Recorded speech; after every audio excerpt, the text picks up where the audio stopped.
সুপ্রভাত, নমস্কার। শ্রী শ্রী রামকৃষ্ণ কথামৃত। তব কথামৃতং তপ্ত জীবনং কবিভিरीडितं কলমশাপহম শ্রবণমঙ্গলং শ্রীমদাততং ভুবি গৃহন্তি ये ভুরিদা জনঃ। আমি শ্রী শ্রী রামকৃষ্ণ কথামৃত প্রথম থেকে পাঠ করার চেষ্টা করছি। পড়ছিলাম দশম পরিচ্ছেদ, প্রভুকে মাস্টারমশাই চতুর্থ দর্শন। মাস্টার ঠাকুরের গান শুনিয়া আত্মহারা হইয়াছেন, যেন মন্ত্রমুগ্ধ সর্প। এক্ষণে সংকুচিতভাবে ঠাকুরকে জিজ্ঞাসা করিলেন, আজ আর কি গান হবে? ঠাকুর চিন্তা করিয়া বলিলেন, না, আজ আর গান হবে না।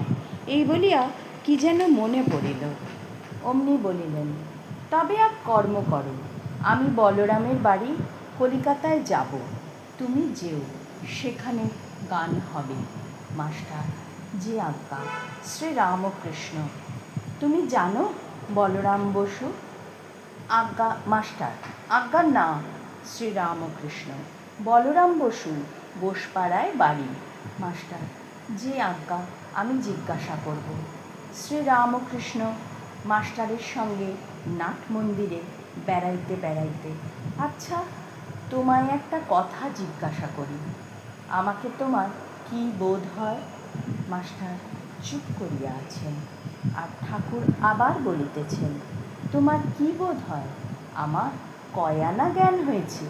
মাস্টার, আনা এই কথা বুঝতে পারছি না, তবে এরূপ জ্ঞান বা প্রেম ভক্তি বা বিশ্বাস বা বৈরাগ্য বা উদার ভাব কখনো কোথাও দেখি নাই।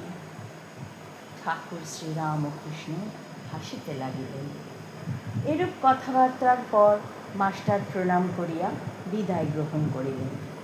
সদর ফটক পর্যন্ত আসিয়া আবার কি মনে পড়িল, অমনি ফিরিলেন। আবার নাট মন্দিরে ঠাকুর শ্রীরামকৃষ্ণের কাছে আসিয়া উপস্থিত।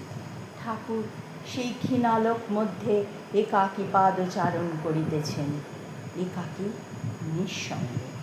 পশুরাগ যেন অরণ্য মধ্যে আপন মনে একাকী বিচরণ করিতেছেন। আত্মারাম সিংহ একলা থাকতে, একলা বেড়াতে ভালোবাসে, অনপেক্ষ। অবাক হইয়া মাস্টার আবার সেই মহাপুরুষ দর্শন করিতেছেন।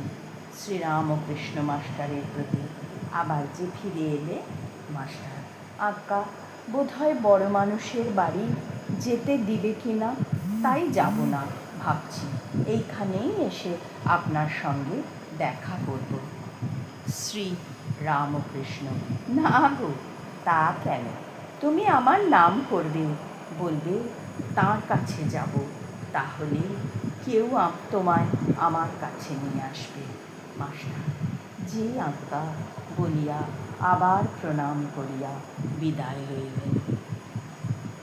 ওম নিরঞ্জনং নিত্যানন্তরূপম ভক্তানুকম্পাধৃতবিগ্রহং বৈ ঈশাবতারং পরমেশমিড্যং ত্বং রামকৃষ্ণং শিরসা নমামো। হরি ওম তৎসৎ। শ্রীরামকৃষ্ণার্পণমস্তু। এইখানে অত্যন্ত গুরুত্বপূর্ণ এই দর্শনটি। এই দর্শনে মাস্টার ঠাকুরকে বুঝতে পেরেছেন। বললেন যে এরূপ জ্ঞান, প্রেম ভক্তি, বিশ্বাস, বৈরাগ্য, উদার ভাব কখনো কোথাও দেখি নাই। কি অপূর্ব বিশ্লেষণ!